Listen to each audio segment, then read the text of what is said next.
Hi, welcome to episode 4 in this wee series about finger picking. This episode is brought to you by Kenny. Thanks, Kenny. How do we turn this, a simple C chord, into something as lush an accompaniment as this?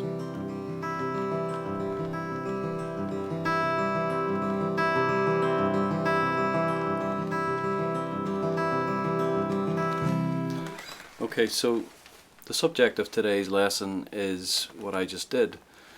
This is perhaps the most used and most useful accompanying finger picking pattern for singing with. And I'm going to explain why, and I'm going to explain how to do it. If you actually look at the previous video I just put up, a song called Brodsky's Song, that's the general technique that I'm using there, and in a lot of songs that I do. So first of all, let's just talk a wee bit about the history of finger picking, and you may not even be aware of this aspect of it, but way back in the 15th and 16th century, lutenists, if you don't know what a lute is, it's kind of like a guitar, but kind of pear-shaped, and it was one of the main harmonic instruments in Renaissance and Baroque Europe. So lute playing began with kind of using a pick of sorts. They would actually use a quill, like from a feather, and they would basically strum it like this.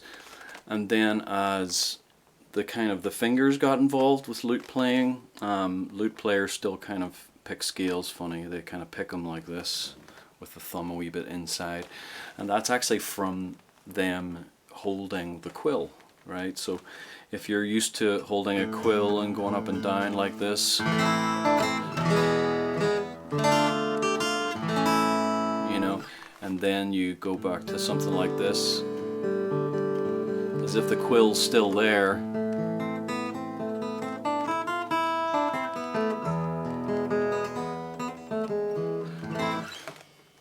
That's where that kind of comes from.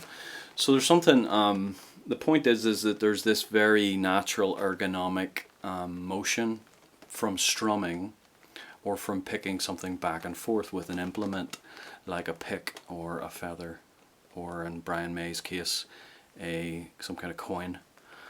So this is really easy for us to pick back and forth, you know, and a lot of plucked instruments do this, obviously, like a mandolin. And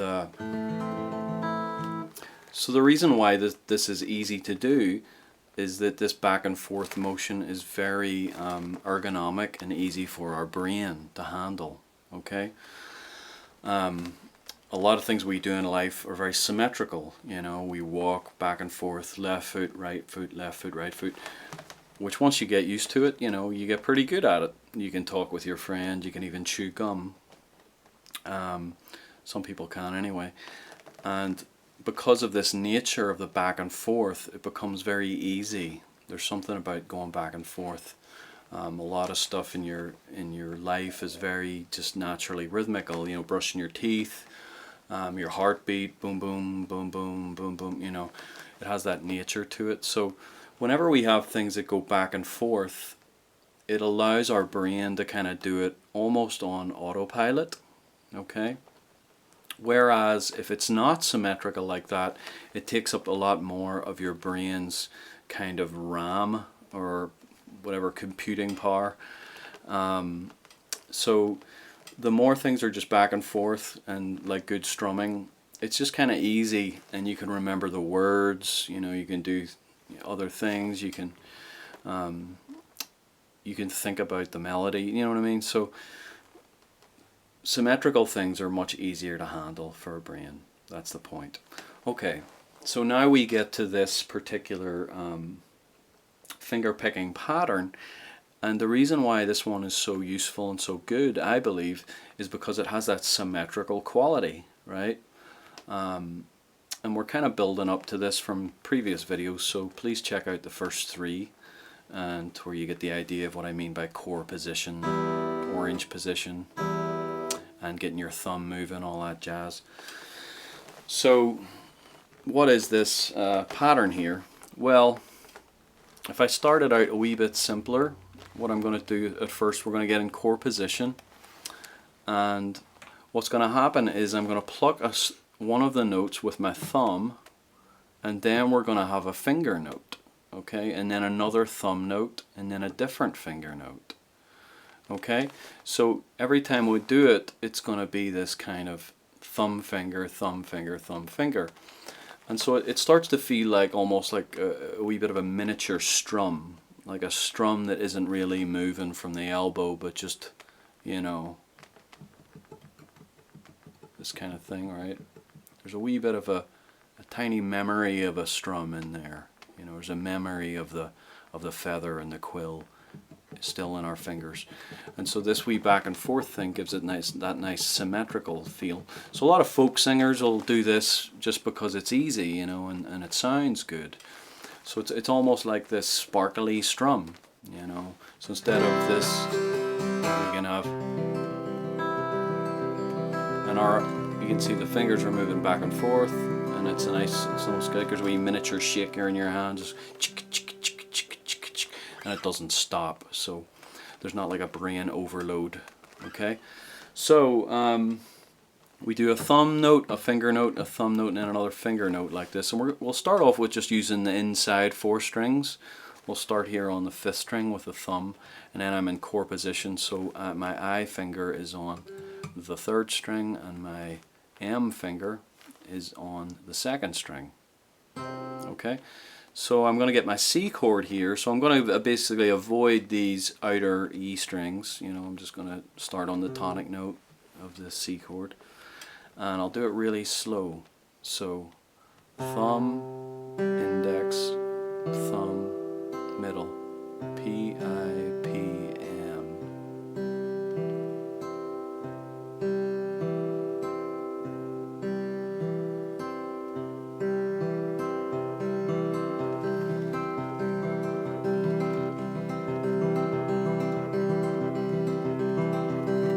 So you've heard this a million times.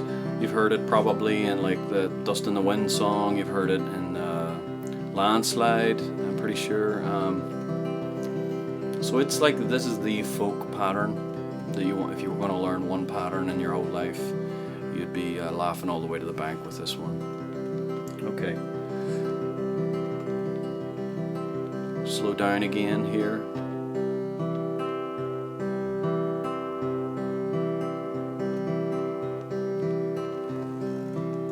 Okay, so try it out in a few different chords. Okay. Now we can make it further complicated by adding the A finger, or your ring finger, right? So we can have our ring finger down there on the 1st string. And so what we can do is go, I'll do it on an A minor this time, just for a laugh.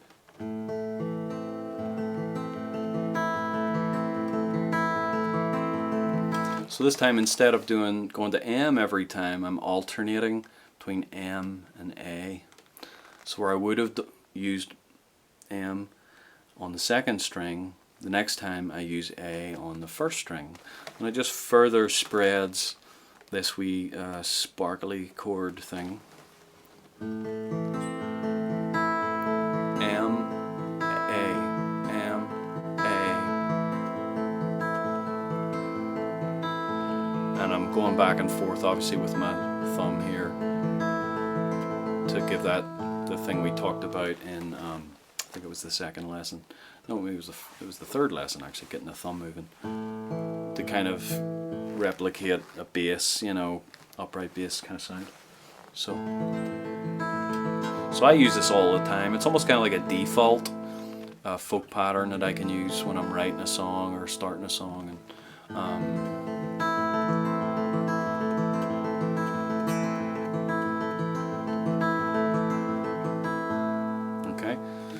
so that's a very, very useful wee pattern that we can use for nearly any song. So give it a wee whirl, try it out.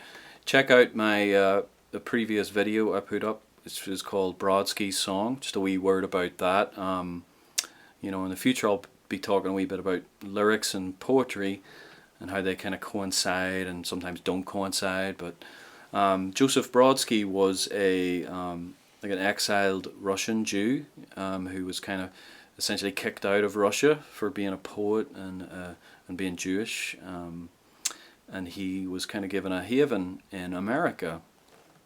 And he, I think W.H. Auden, the great English expat who lived in New York, got him a gig over, I forget what it was, maybe Michigan or somewhere.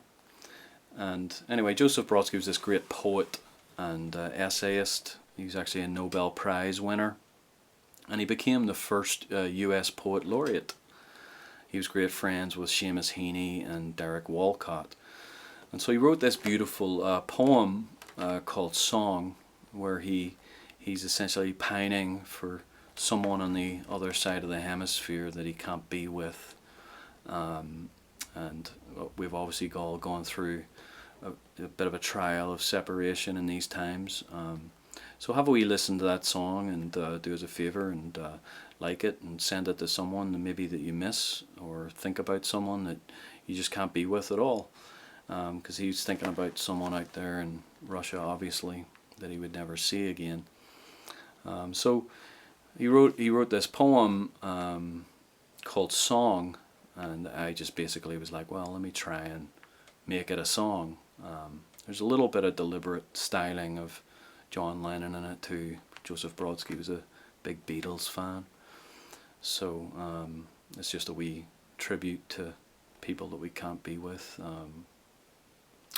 So when I was doing that song, I was actually using this particular principle that I'm talking about. This wee back and forth thing is a wee bit of a default. Instead of starting down here in kind of normal G position, which is quite a low sound in music, I was starting out with this little same note kind of ricochet sound. So I have a G up here on the 10th fret, and then I have this A on the 4th string, and then I have the open B, right? So what I have, instead of just a chord or a G chord, I'm doing a wee bit of a trick to create this hypnotic effect to where I have the first scale tones of a major scale, like 1, 2, 3, 2, 1.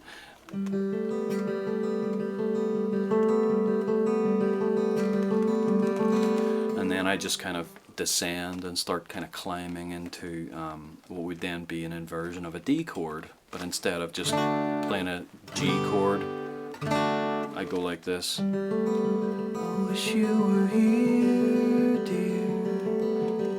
And then instead of going to an E minor chord, I just have the E in the bass. I wish you were here. So it keeps up this wee pattern going. And then you just change the bass note. So that's another way that this kind of wee pattern thing can be very useful. You can create like an emotional counter melody, and then you can do something that shifts in the bass that is smoother.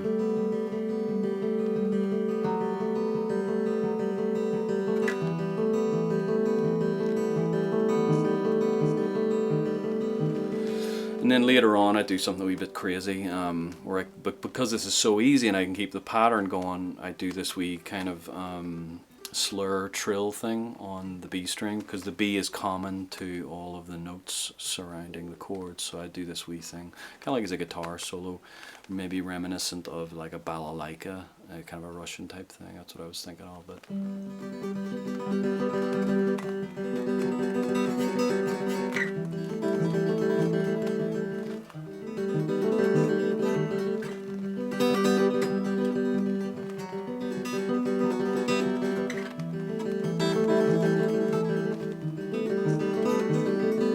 so I was able to do that and kind of concentrate on the wee, because this thing is kind of so easy and simple, right? And we'll get into a wee bit more of that when I do a strumming exercise. If you've had trouble just with strumming well and keeping in rhythm, I'll be able to kind of cure that, hopefully. I'm a wee bit of a strum whisperer.